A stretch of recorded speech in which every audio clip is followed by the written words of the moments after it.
57절 58절 말씀입니다. 고린도전서 15장 57절 58절 말씀, 우리 다 같이 한 음성으로 읽겠습니다. 우리 주 예수 그리스도로 말미암아 우리에게 승리를 주시는 하나님께 감사하노니, 그러므로 내 사랑하는 형제들아, 건실하며 흔들리지 말고 항상 주의 일에 더욱 힘쓰는 자들이 되라.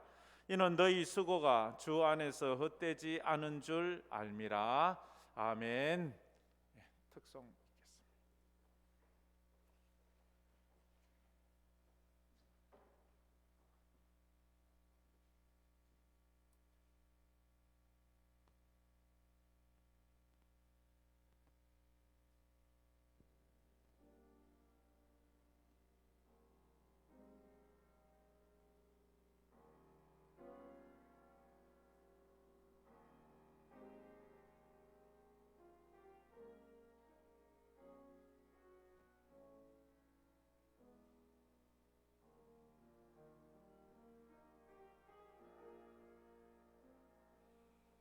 나를 지으신 이가 하나님,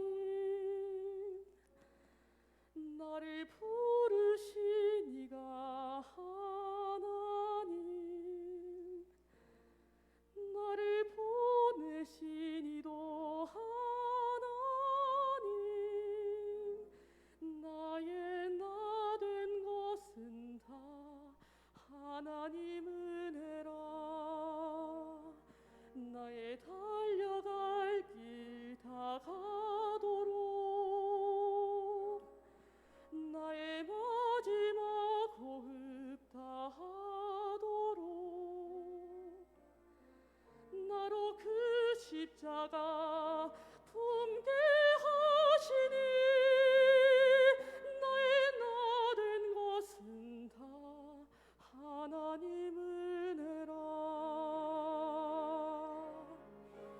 한량없는 은혜, 갚을 길 없는 은혜, 내 삶을 에워싸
나를 지으신 이가 하나님,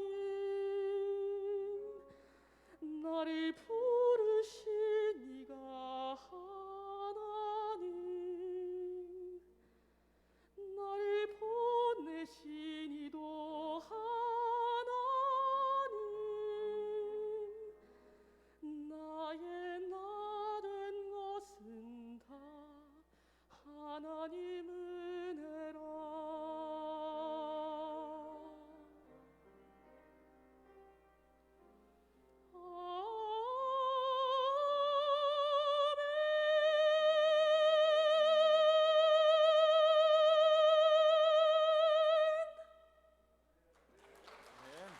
할렐루야.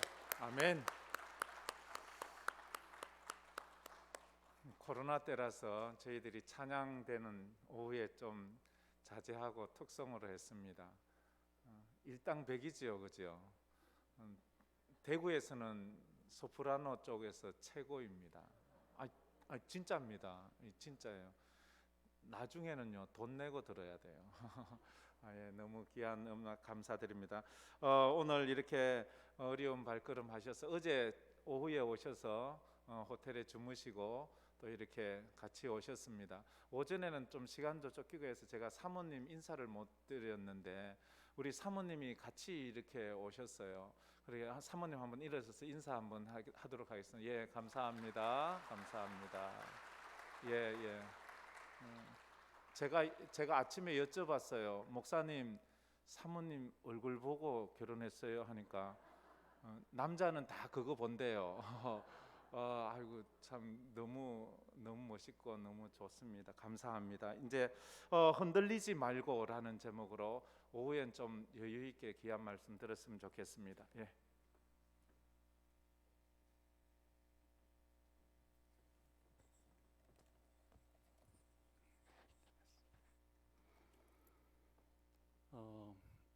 아침에 목사님을 뵀을 때 저를 칭찬하기보다는 우리 집사람 먼저 칭찬을 했습니다. 참 미인이라고 하더라고요. 근데 진짜인지 제가 잘 모르겠어요. 그러면 제가 저희 집사람을 얼굴을 안 만져봤겠습니까? 만져는 봤는데 만져가지고는 전체적인 균형을 이렇게 파악이 잘 안 돼서 이게 예쁜 건지 미운 건지 알 수가 없어요. 근데 이제 우리 목사님 말씀대로 한다면 미인인 게 틀림없는데 그냥 그렇게 믿고 살겠습니다. 계속. 근데 제가 오늘 이제 엊그저께 저희가 결혼한 지 39주 전이거든요. 이제 저희 집 사람을 하필 또 목사님이 소개하셨기 때문에 조금만 말씀을 드리면 39주년이 됐습니다. 결혼한 지. 근데 이제 저희 집 사람이 24살 때 저한테 시집을 왔어요.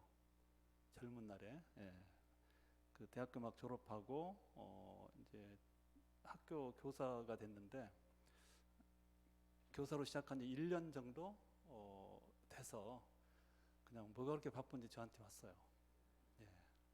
근데 이제 제가 어지간하면 가족들에 대한 그 덕담 같은 건 잘 안 하게 돼요. 예, 저도 꽤 무뚝뚝한 편인데 근데 오늘 제가 처음으로 좋은 말 한마디 해줬습니다. 아침에 참 당신이 용기 있는 사람이다. 갑자기 왜 그러냐요. 그래서 아니 그 나이에 어떤 가능성도 보이지 않은 정말 그냥 안못 보는 청년한테 어떻게 그렇게 뭐랄까 망설임이 없이 왔느냐고 이런 말을 한 적이 있습니다.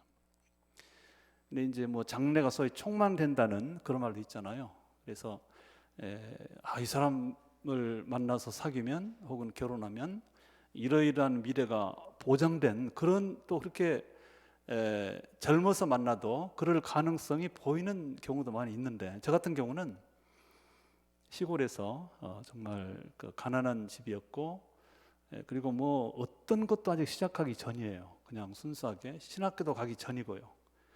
근데 이제 그냥 저를 따라왔으니까요. 참 대단한 용기라고 생각합니다. 나중에 뭐 이렇게 뭐 좀 공부해서 뭐가 될 걸 아무도 생각하지도 못했던 시절에 그게 사실은 헌신이 아닐까라는 생각을 해봐요. 나중에 이 사람 총장도 된다 아마 이런 생각을 했더라면 그래도 좀 계산이 깔린 건데 그런 거 없이 왔으니까요. 그런 의미에서 용기가 있다 생각하는 여러분들 동의가 되십니까? 근데 이제 공교롭게도 그 무렵에 이제 저희 집 사람을 제가 만난 것이 뭐냐면 제가 서울에서 이제 시각장애인 학교를 졸업하고 시골로 내려갔어요. 제 고향은 전라도입니다. 예, 우리 그 전라남도 승주군 순천이라는 곳인데 이제 그곳에 잠시 내려갔어요. 내려가서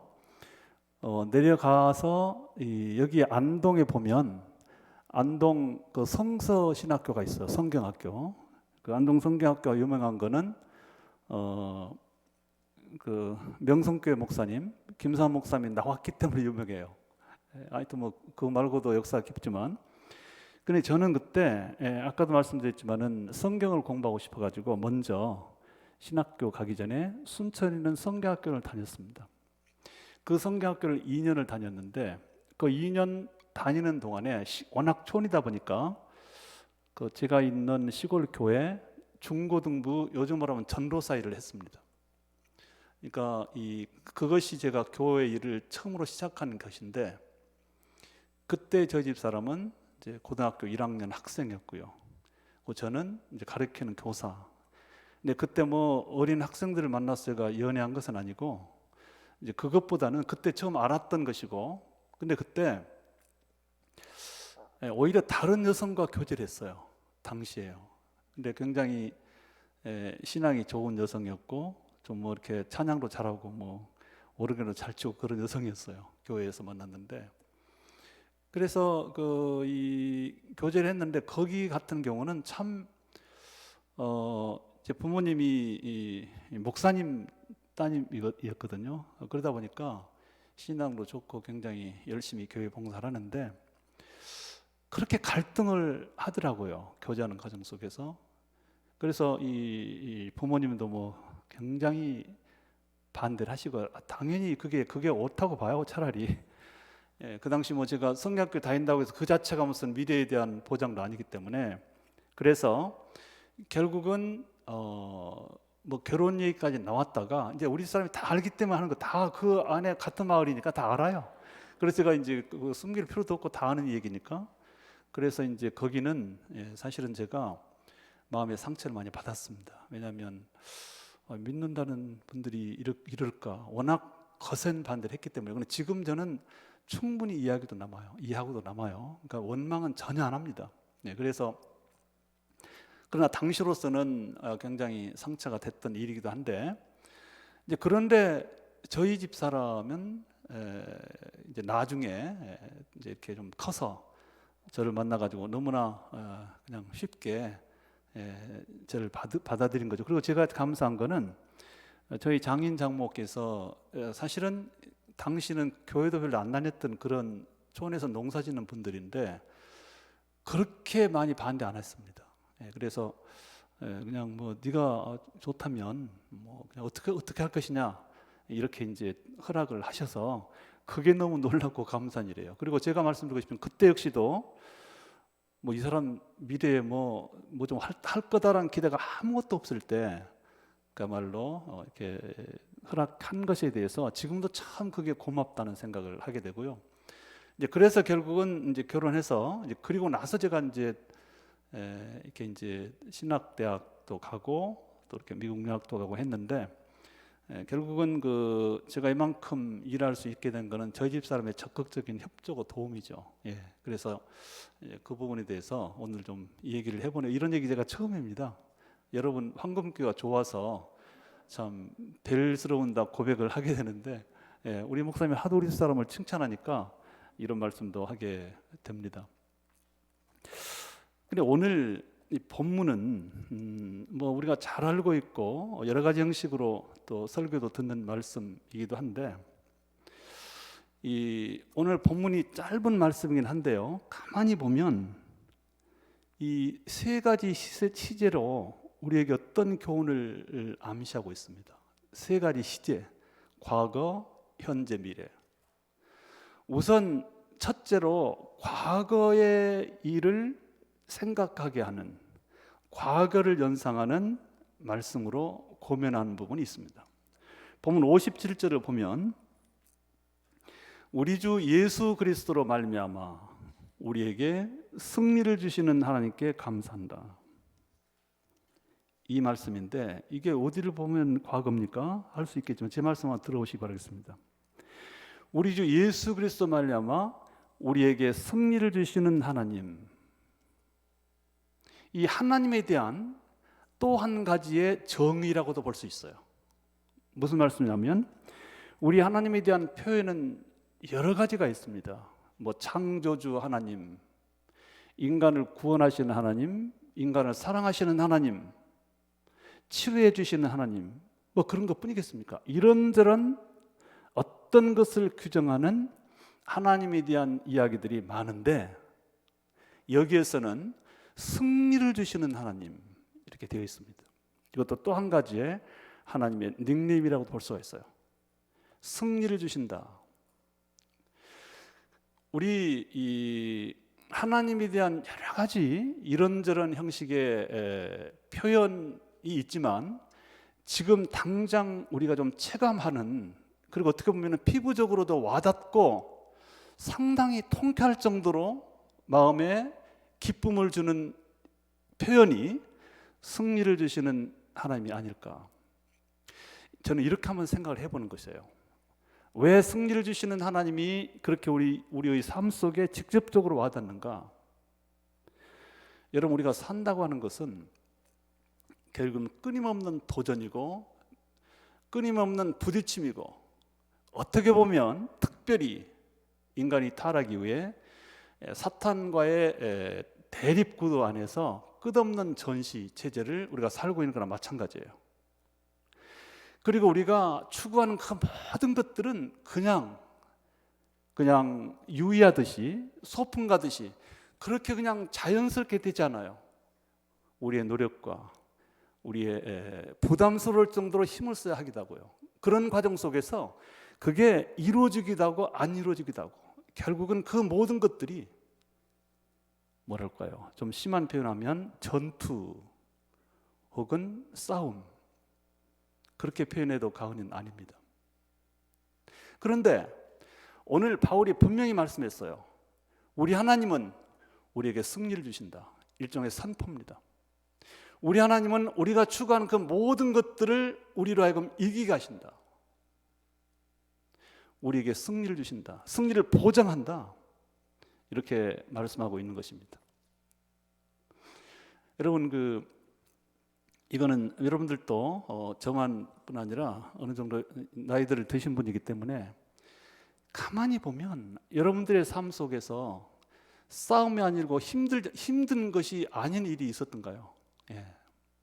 잠자는 것도 힘들어요, 사실은. 그러나 그 모든 과정 속에서 나고자로 저 멀리 던져지지 않고 그래도 굳건하게, 참 아슬아슬하게 어떻게 보면 그 모든 과정을 이겨내고 피해내고 이 자리에 와서 늠름하게 앉아있다는 사실, 이거는 승리의 표상입니다.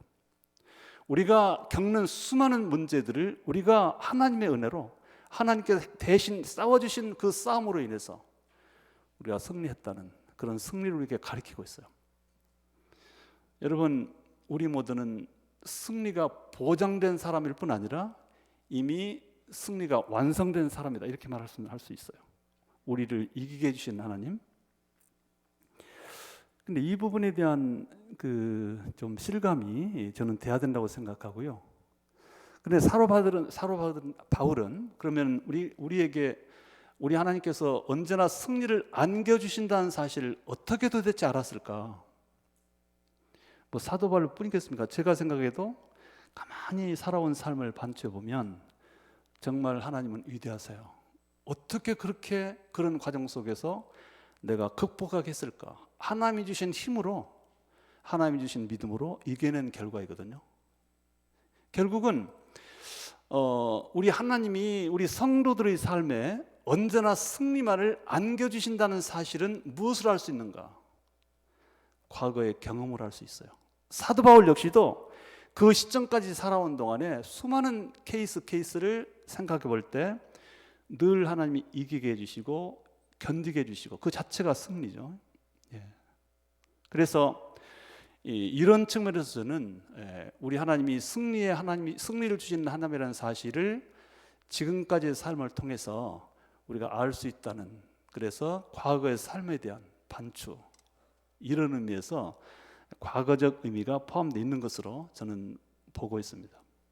지금까지의 삶 속에 만약에 우리 하나님이 지켜주시고 나를 이기게 하시지 않았다면 어떻게 그 수많은 유혹과 방해를 무릅쓰고 이 믿음의 자리에 우뚝 서서 지금이 주일날 다른 데 가지 않고 이렇게 건강하게 교회 앞에 무릎 꿇고 하나님 앞에 기도하고 예배 드릴 수 있을까? 이 자체가 승리의 증거라고 생각을 해보는 것입니다. 근데 우리가 간증을 한다고 하는 것은 결국은 하나님과 함께 공존하는 삶 속에서 우리가 이겨온 결과를, 승리하는 결과를, 그런 과정을 소개하는 것이죠. 간증은 어떻게 보면 승리 스토리, 하나님이 이기게 해주신 것을 소개하는 것이죠. 제가 아침에 좀 간증을 좀 많이 했는데 역시 저는 제가 가지고 있는 본질적인 자산 혹은 힘이라고 하는 것은 특별한 것이 없어요. 오히려 마이너스 자산이었습니다. 눈 안 보이는 장애인이죠. 평균 이하입니다. 가난했죠. 정말 저는 가난했어요. 그래서 보통 사람들이 사는 정도 이하였기 때문에 마이너스인 거죠. 그게 제가 가진 전부였는데 그런 것을 가지시고도, 그런 것을 활용하셔가지고라도 저를 우뚝 세우고 이런저런 지점에 이르게 하신 것은 하나님의 승리죠. 그걸 저는 아침에 서툴지만 소개를 했어요. 간증은 하나님과의 삶 속에서 승리케 하신 하나님에 대한 소개, 이것이 간증이라고 생각을 해요. 이게 간증은 이제 잘못하면 자기 자랑이 되는 것 같아서 참 저는 간증을 좀 그렇다고 안 할 수는 없고 하긴 하는데 굉장히 조심스럽긴 해요. 이 골로새서 2장 15절을 보면 통치자들과 권세들을 무력화하여 드러내어 구경거리로 삼으시고 십자가로 그들을 이기셨느니라.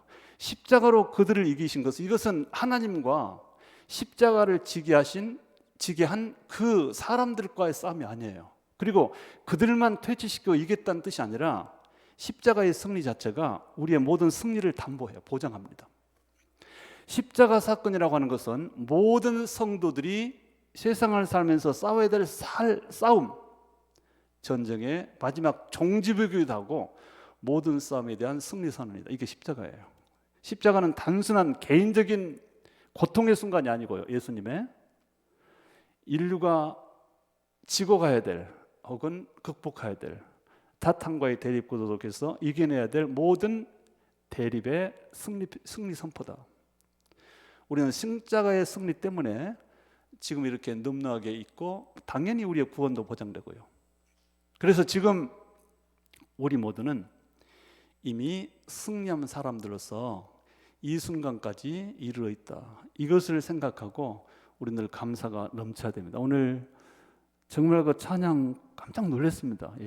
제가 대구를 절대 무시한 건 아닌데 대구가 예수의 도시이기 때문에, 근데 아까 목사님은 대구에서 제일 잘하신다니, 제가 볼 땐 대한민국에서 제일 잘하신 것 같아요.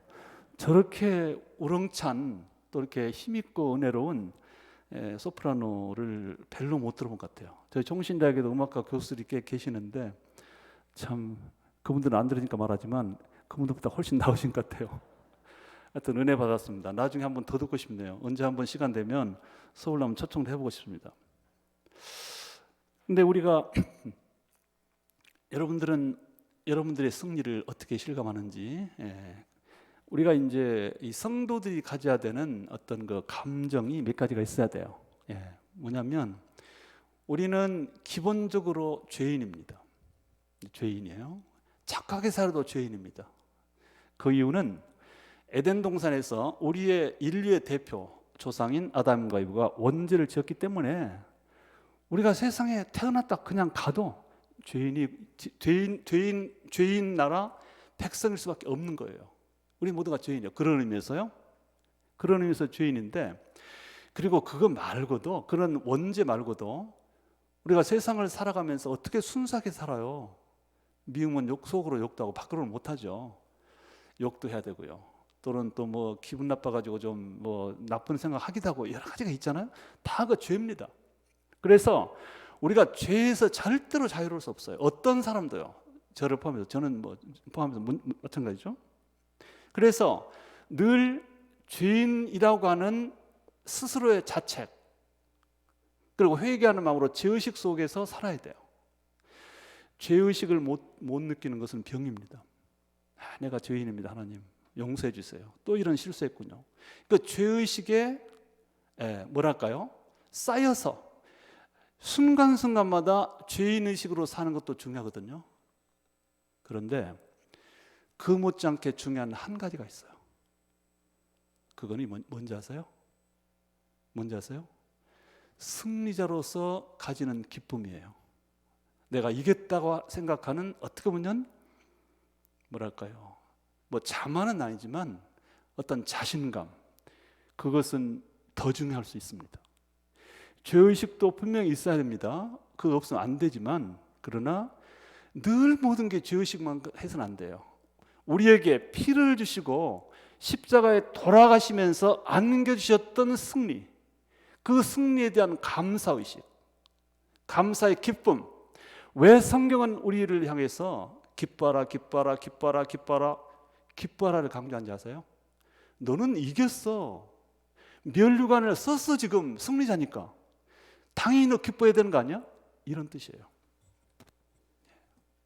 우리가 기뻐하고 또 승리자로서의 자신감을 갖는 것도 아주 중요하다. 우리에게 승리를 안겨주신 하나님께 감사를 해야 된다고 생각을 하고요. 그래서 사도 바울도 그래서 감사한다고 그렇게 말씀을 하고 있습니다. 이제 그 다음에 두 번째로 생각해 볼 수 있는 것이 뭐냐면, 아까 제가 과거, 현재, 미래라고 했는데 현재 일을 우리에게 말씀하고 있습니다. 분명히 본문 58절 상반절을 보시면 아마 보면 다 아실 거예요. 그러므로 내 사랑하는 형제들아, 견실하며 흔들리지 말고 항상 주의 일에 더욱 힘쓰는 자들이 되라. 이건 현재에 관한 이야기입니다. 여기에 그러므로가 굉장히 중요한 부분입니다. 이 그러므로가 이해가 돼야 돼요. 그러므로가 짚어져야 됩니다. 이 그러므로 다음 것이 중요한 이유는, 이것이 100% 의미로 부각되려면 그러므로 하셔야 돼요. 왜? 그러므로는 그러기 때문이거든요. 뭐 때문에? 우리 하나님이 우리에게 승리를 주셨기 때문에, 그러기 때문에 그 말이에요. 우리에게 승리를 주셨고 승리를 안겨주신 분이고 승리를 보장해 주신 분이 하나님이시기 때문에, 그 하나님 우리를 지키시기 때문에, 그러기 때문에, 그래서 현재를 사는 우리는 어떤 어려움이 있더라도 견실하며 흔들리지 말아야 한다. 그 말입니다. 견실하며 흔들지 말아라. 이 견실하다는 말이나 흔들리지 말라는 같은 말이에요. 동의어를 반복으로 기술하는 일종의 강조 기법이에요. 견실하며 흔들리지 말아라. 절대로 흔들지 말아라. 코로나 그런 정도 갖고 흔들릴 수 없어. 뭐 좀 이런저런 실패? 아니, 승리를 주신 하나님이 계시고 이미 승리를 여러 차례 주셨는데, 이미 십자가에 돌아가시면 승리를 주셨는데, 그런데 왜 흔들려? 이런 말이죠. 절대로 현실을 살아가는 우리는 어떤 경우라도 흔들려서는 안 돼요. 흔들리면 그동안 믿음이 부족한 거죠. 실제로 저도 흔들려요. 많이 흔들립니다. 종장하면서 얼마나 흔들리는지 아세요? 믿음이 부족한 거죠. 그렇지만 근본적으로 이걸 알고 있기 때문에 정말 흔들려가지고 견실하지 못해가지고 쓰러지진 않아요. 그래도 기본이 되기 때문에 인내하고 또 다른 기회를 보면서 하나님께서 역사하실 것을 기다리는, 그나마 작은 믿음이 있기 때문에 가능한 거죠. 오늘 바울은 우리에게 직설적으로 말하라. 어떤 경우라도 견실하라. 이 말은 다르게 말하면 흔들지 말아라. 우리에게 요청하고 권면하는 말씀이죠. 근데 지금 코로나 때문에 정말 힘듭니다. 학교가 너무 쓸쓸해요. 젊은 정말 이 청춘들이 들끓어야 되고 그들의 웃음소리, 노랫소리, 그들의 참 좋은 목소리들이 가득 차한 그게 캠퍼스인데 지금 비대면으로 구속을 하다 보니까 텅텅 비었어요. 제가 참 어떻게 보면 총장 되고 6개월 만에 코로나가 터져가지고 지금 2년째, 3년째 코로나 총장으로서 참 럭키하지 않죠. 활기찬 학교에서 참 폼 좀 잡으면서 총장을 해야 되는데 폼 잡을 때가 아무도 없어요. 학생이 없으니까 말하자면. 그러나 이것이 이거는 제가 좀 약간 농담으로 말씀을 드리는 건데 이 코로나가 실제로 우리 학교에 끼친 뭐 악영향 혹은 불리함은 이루 말할 수가 없어요. 근데 이것이 학교뿐이겠어요. 교회들 어떻습니까? 교회들 그리고 불안하게 하고 도대체 이게 무슨 징계인가 하나님의 이런 생각까지 하기도 하고 이렇게 저렇게 시험에 들고 특별히 이제 교회 신앙이 좀 표현이 이게 맞을지 잘 모르겠어요. 아직 그렇게 신앙이 깊지 않은 분들은 이게 아예 교회 안 나오는 경우도 많고요. 아마 10%인가 20%인가 30%는 교회를 떠났다는 말도 있고요. 그러니까 얼마나 힘든지 몰라요. 결국은 이런 경우를 대비해서 반드시 하나님은 승리하신다. 승리자 하나님이 계신다. 그렇기 때문에 코로나 정도에 너무 좌우되지 말고 믿음을 지켜라. 교회를 지켜라. 신앙을 지키면서 본래의 사명대로 최선을 다하며 살아가라고 하는 권면이 우리에게 주어진 말씀이라고 봐요. 근데 사도 바울은 이제 현재를 살아가는 우리에게 절대로 흔들리지 말 것을 권면하면서 한 가지를 더 권면합니다. 그게 뭐냐면 바로 그 이어서 나오는 말씀이 있죠. 그게 뭐죠? 현재를 살아가는 우리에게 우리 사도 바울이 권면하는 한 가지 더가 있는데 그게 뭐냐? 항상 주의 일에 더욱 힘써라. 더욱 힘쓰는 자이다. 이럴 때일수록 더 힘써야 돼. 무엇에? 주의 일에. 조금 핑계거리가 생긴다고 해서 코로나가 좀 기승부린다고 해서 아따 잘됐다 차라리 좀 놀자 혹은 뭐 하지 말자 중단하자가 아니라 이럴 때일수록 더 항상 보세요. 주의 일에 더더욱 더 많이 더 열심을 내서 힘써야 하는 것이야. 이 권면을 우리가 하고 있어요. 오늘 저는 여러분 교회에 대해서 여러 가지로 감동을 받는데 지금 단독 선교사를 10곳을 보냈단 말씀 듣고 깜짝 놀랐고요. 죄송하지만 여러분 교회가 작은 교회는 아닌데 그러나 여러분 교회 사이즈에서 단독 선교사 10명을 파송하는 게 엄청난 일입니다. 이런 교회가 많지 않아요. 여러분들은 여러분 교회를 자랑할 때 잘생긴 우리 담임 목사님 신사들로 구성된 당회원들만 자랑하지 마시고요. 우리 교회 자랑거리 10곳 선교지의 단독 선교사 파송 이것 가지고는 딴 사람들 다 잠잠해져요. 진짜입니다. 어지간한 교회에서는요 단독 선교사 한 명도 안 보이기도 하고 보낸다 하더라도 이제 주로 협력으로 하는데 이거는 하나님께서 가장 기뻐하실 일이거든요. 그걸 여러분 하고 있어요. 여러분 교회가요. 이것이 이 가치를 여러분이 인정한다면 다른 거 어지간한 거 좀 부족해도 그걸로 상쇄해서 위로를 받고요 자부심으로 가져야 돼요. 항상 어떤 경우라도라는 뜻이거든요. 변함없이 언제라도 어떤 경우라도 주의 일에 더욱 힘써야 한다. 어려울 때일수록 주의 일에 더 힘쓰라는 권면을 지금 바울이 우리에게 하고 있어요. 여러분 그런 교회가 되시기를 바라겠습니다. 이미 그렇게 하고 있어요. 저의 권면은 아마 이걸 제가 한다면 이미 잔소리예요. 잔소리는 안 할 말, 할 필요 없는 말을 하는 게 잔소리인데 제가 여러분에게 잔소리 하나 하고 있네요. 주의 일에 더욱 힘쓰십시오. 이건 잔소리죠. 이미 하고 있는데 여러분들 주의 일을 더욱 힘쓰시기 바라겠습니다. 근데 다만 한 가지 제가 오해를 마시고 들어드리셔야 할 게 있어요. 주의 일은 뭐가 주의 일일까 하는 부분인데요. 미안하지만 목사님, 장로님께 죄송한데 교회 일만이 주의 일은 아니에요. 선교만이 주의 일은 아닙니다. 무슨 말이냐면 그 하나님의 영광과 하나님 나라의 확장을 위해서 도모되는 모든 일은 다 주의 일이라고 봐도 된다. 그 일이 사업을 하는 것일지라도, 그 일이 표현이 좀 직설적이면 장사를 하는 일일지라도, 그 일이 누구를 가르치는 일일지라도 어쨌든 그렇게 해서 결국은 하나님께 유익이 되고 하나님께 영광이 되고 하나님의 교회가 잘 되도록 섬기는 데에 사용될 수가 있다면 그건 다 주의 일입니다. 그래서 루트 같은 경우는 양의 털을 깎는 것도 주의 일이다. 양털 깎는 게 주의 일하고 뭔 상관이죠? 그게 전도도 아니고 무슨 뭐 전도지 돌리는 것도 아닌데. 근데 문제는 양의 털을 깎아서 그것으로 얻어지는 수입을 가지고 선교사를 보내야 될 거 아니에요. 그렇다면 그건 100% 주의 일인 거죠. 그래서 제가 이 한 가지 이제 근데 이런 일은 좀 이런 말들은 좀 조심스러워요. 왜냐하면 그 다르게 생각하면 있는데, 근데 제가 본래 이제 1996년부터 신학과 교수가 돼가지고 원래는 신학과 교수였습니다. 그래서 이제 이렇게 한 6년, 7년 정도를 신학과 교수로 있다가 나중에 저희 대학의 사회복지학과를 제가 개설하고요. 그건 또 여러 가지 목적과 의미를 가지고 했어요. 이제 보직에 옮겨진 거죠. 근데 신학과 교수를 할 때 당시는 만학도라는 게 있었습니다.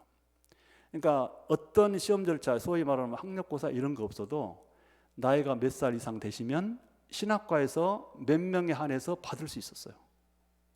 그래서 나이 드신 분들이 많이 와요. 뭐 60 넘은 분도 오시고 어떨 때는 뭐 70대 분도 온 경우도 있어요. 그래서 젊었을 때는 기회를 놓쳐가지고 늦게라도 신학을 공부하고 싶은 의문이 있어요. 참 귀한 일이죠. 제가 면접을 어느 날 한 적이 있어요. 그 오신 분들 숫자가 많으니까 면접을 하는데 그분은 장로님이셨습니다. 그래서 장로님 연세가 60이 넘은 분이에요. 저보다 나이가 많았습니다 당시에. 예. 그래서 장로님 참 큰 용기 내셨네요. 어떻게 공부가 그렇게 젊은 애들하고 같이 나란히 앉아서 하기가 힘들 텐데 이런 용기를 내셨어요? 그랬더니 저기 이렇게 말했습니다. 제가 그동안은 그냥 세상 일에 찌들러 살다가 이제야 철이 들어가지고 하나님 일 하려고 왔습니다. 그렇게 말을 했어요. 제가 그 말씀에 대해서 일반적으로 그런 말 많이 합니다. 근데 그 말씀에 대해서 동의를 할 수가 없어요. 그렇지만은 면접자는 자리에서 그게 그렇게 생각하시면 안 돼요. 이렇게 말을 않고 그러셨어요. 알겠습니다. 그리고 끝을 냈는데, 그러나 저는 이렇게 생각해요. 그 장로님께서는 굉장히 훌륭했더라고요. 믿음이 좋아서 안수 집사로 있다가 40대 초에 장로가 되셔가지고요. 40대 장로가 되셔가지고 교회 섬기고 또 사업도 꽤 크게 해서 돈도 많이 벌어가지고 뭐 교회 건축에 큰 이바지 하고요. 자녀들도 잘 교육시켜가지고 정말 그 중에 누구는 또 목회자가 되는 경우도 있고 굉장히 훌륭한 그런 장로님이셨어요. 근데 이 장로님께서 그 모든 것들은 세상 일이라고 말하고 있는 거예요. 그러니까 매우 잘못하고 계세요.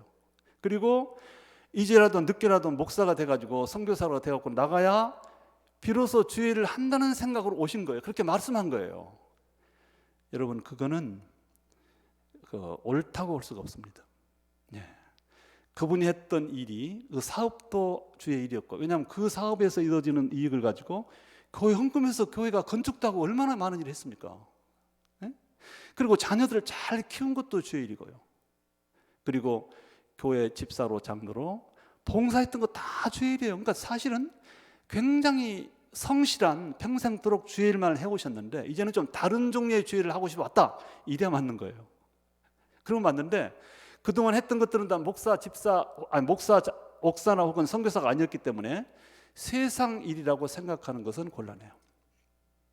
여러분 모두는 주의 일을 하고 계세요. 왜냐하면 여러분들은 좀 표현이 이상하지만 식당 일을 하시든 아니면 어디 어떤 종류의 일을 하시든 그렇게 일해가지고 버는 어떤 수입을 가지고 교회 헌금해서 그것을 가지고 벌써 10명 단독 선교사를 보내는데 큰 역할을 하고 있고요. 그거 말고도 하나님께서는 여러분에게 맡기신 자녀들을 열심을 다해서 키우고 건강하게 잘 이렇게 자라도록 얼마나 소중한 주의 일인데요. 그래서 지금 이 부분에서 우리가 들어야 될 메시지는 어떤 경우라도 항상 주의 일에 더욱 힘써라. 이 말은 주님을 향한 믿음을 가지고 본인에게 주어진 역할을 열심을 다해서 충성스럽게 수행하라는 그런 의미로 약간 좀 폭넓게 받아들이는 것이 좋다. 어떤 경우는요, 죄송합니다. 우리 저도 목사이지만 목사가 목회를 하더라도 주의 일이 아닐 수가 있습니다. 어떨 때? 개인적인 사적인 욕심을 가지고 또 믿음도 없이 형식적으로 한다거나 정말 성도들의 영혼을 사랑해서 그 영혼들이 잘 되도록 최선을 다해서 섬기고 희생하는 그런 정신없이 본인의 다른 쪽 목적을 향해서 목회 일을 하고 있다면 그거는 주의 일이 아니라고 봐야 돼요. 종류는 같아도 그렇게 말해도 되는 겁니다. 하여튼 좀 혹시 저의 말을 오해 마시고 좀 어떻게 잘 이해할 수 있기를 바라겠는데, 어쨌든 저는 오늘 사도 바울이 우리에게 고면한 말씀, 아무리 현실이 힘들고 어려울지라도 주의 일을 소홀히 하지 말아라. 하나님의 영광을 위해서 하나님께 기쁨을 드리기 위해서 하고 있는 그 일을 그대로 더욱 열심히 해야 된다. 더욱 오히려 편할 때보다 더 해라. 더 그런 권면의 말씀을 함께 들을 수 있기를 바라겠습니다. 그 다음에 세 번째로 그 미래의 일을 생각해 보게 하는 말씀을 해놨어요. 58절입니다. 하반절을 보면 58절, 이는 너희 수고가 주 안에서 헛되지 않은 줄을 알미니라. 여러분, 이거는 이 말이 왜 미래하고 관련돼 있죠? 예, 관련돼 있어요. 예, 우리가 지금 하고 있는 현재의 일이 절대로 헛되지 않는 것에 대한 결과에 대한 것은 미래에 나타나는 일이거든요. 우리 미래에 대한 일종의 보증입니다. 인증이에요. 사도 바울이에요. 이것은 미래에 나타날 결과에 대한 이야기거든요. 그래서 미래에 대한 사도 바울의 미래에 대해서 반드시 그런 식으로 주의를 했고, 좌로나 우로나 치우치지 않고 성실하게 주의를 하고 있다면 그것은 미래에 확실한 아름다운 것으로 헛된 것이 아니라 정말 하나님 기뻐하시는 결과로 나타난다. 이건 미래에 대한 얘기죠. 그래서 제가 미래라는 얘기를 쓰는 겁니다. 여러분, 우리의 현재는 사실은 우리가 살았던 과거에 대한 결과입니다. 우리가 현재 이런 정도 수준을 가지고 사는 것은요, 어떻게 보면 이거 조금 이제 좀 잘 들으셔야 되는데, 우리가 해왔던 삶에 대한 결과로서 우리가 지금 가지고 있는 것이죠, 현재를요.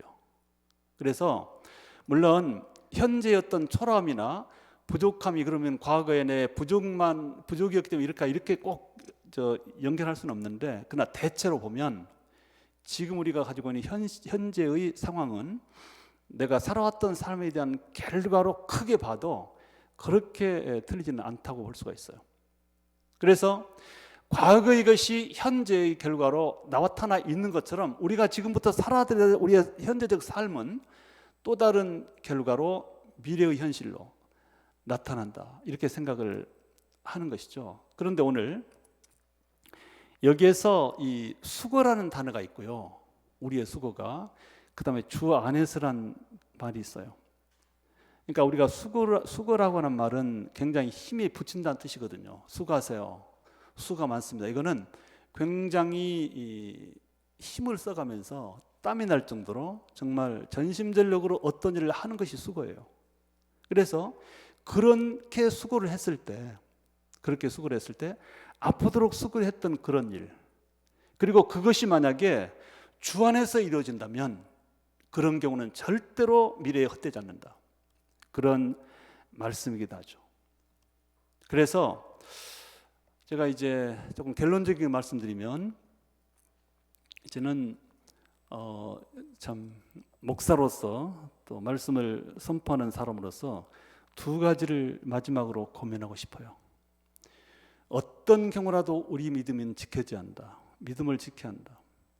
하나님에 대한 믿음, 예수 그리스도 사랑에 대한 감격, 잊어서는 안 된다. 그 믿음이 우리 속에 있어야 된다. 믿음. 우리는 어려운 코로나 시대를 살고 있지만 그렇다고 우리의 믿음이 흔들려서는 안 된다. 그 믿음이라고 하는 것이 있을 때 모든 어려운 것들이 우리가 극복될 수 있기 때문에 그래요. 요한 1서 5장 4절을 보면 무릇 하나님께로부터 난 자마다 세상을 이기느니라. 세상을 이기는 승리는 이것이니 우리의 믿음이니라. 이 코로나의 난국을 이길 수 있는 힘은 우리의 믿음입니다. 바울이 그렇게 말했어요. 설명했어요. 믿음은 교회 공동체를 통해서 상승됩니다. 물론 원칙적으로 말하면 믿음이 꼭 혼자 있다고 생기지 않는 건 아니죠. 그러나 분명히 성경은 믿음의 공동체를 존중합니다. 그리고 같은 신앙을 하는 성도들이 함께 염려하고 함께 교제하고 이 펠로우십 성도의 교제는 이거는 이 성경적 명령이에요. 그러면서 서로 부족을 채워주고 위로하는 그게 교회입니다. 그래서 믿음이 유지되고 성장될 수 있는 유일한 길은 교회라고 하는 공동체 안에서 가능하다. 그래서 여러 가지 불편할지라도 교회를 중심으로 우리의 믿음이 키워질 수밖에 없어요. 교회를 떠나서는, 교회를 출석하지 않고서는 안 되는 겁니다. 그래서 좀 여러 가지 방해 요소가 있을지라도 그 모든 것들을 무릅쓰고 교회 중심의 신앙이 이루어져야 되고, 그랬을 때 믿음이 지켜진다. 그 다음에 현재를 성실하게 살아야 한다고 저는 생각을 합니다. 우리의 삶은 반드시 결과로 나타나거든요. 결과로 나타나기 때문에 우리의 삶은 거짓말하지 않아요. 저는 그렇게 봅니다. 우리가 산 대로 결과는 나타나더라. 갈라디아서 6장 7절에 보면 스스로 속이지 말아라. 하나님은 업신여김을 받지 아니하시나니 사람이 무엇으로 심든지 그대로 거두느니라. 심지 않고 거두는 법 없어요. 그래서 이렇게 바울이 고백하고 있는 것처럼 우리가 열심을 다해서 우리의 현실을 아름답게 심어야 되고, 그리고 그렇게 했을 때 우리의 미래가 훨씬 더 헛되지 않는 것으로 나타난다고 하는 사도 바울의 권면이 있었습니다. 여러분들 이번 기회에 참 이 황금교회를 방문하게 돼서 너무나 기쁘게 생각하고, 또 우리 김 목사님 만나 뵀더니요, 정말 이게 대화를 하면 거의 대화가 명언이더라고요. 좋은 말씀 많이 하시고, 그래서 너무 좋았고요. 또 제가 오전에 너무 길게 해서 미안하기도 하고, 그 다음에 쓸데없는 얘기를 많이 한 것 같은데 그건 잊어버리십시오. 그냥 참 총장하면서 참 힘들었나 보다 이렇게 생각하시고, 좀 불편한 게 있으면 진짜 힘들긴 힘들거든요. 그렇게 하시고, 앞으로도 우리 종신대학이 어쨌든 안정될 수 있도록 기도해 주시고 믿어 주시고요. 뭐 하나님을 당연히 믿어야 되지만 제가 그렇게 절대로 나쁘게 하지 않아요. 제가 가짜나 거짓 정말 절대로 제가 의식적으로 이해되는 한 그런 것 안 합니다. 그래서 저를 믿으시고 총신을 사랑해 주실 것을 부탁을 드리고, 오늘 사도 바울의 권면이 여러분의 삶에 유익이 되시기를 바라겠고, 특별히 승리를 주시는 우리 하나님께 감사하는 삶이 넘치시기를 축복합니다. 기도하겠습니다. 살아계신 주님, 은혜를 감사합니다. 우리에게 승리를 주셔서 이미 우리는 승리를 따낸 사람으로서 살고 있습니다. 그래서 자신 있게 늠름하게 위축되지 않고 살아가게 하여 주시기를 간절히 빌고나옵고 예수 그리스도의 이름으로 기도하옵나이다. 아멘.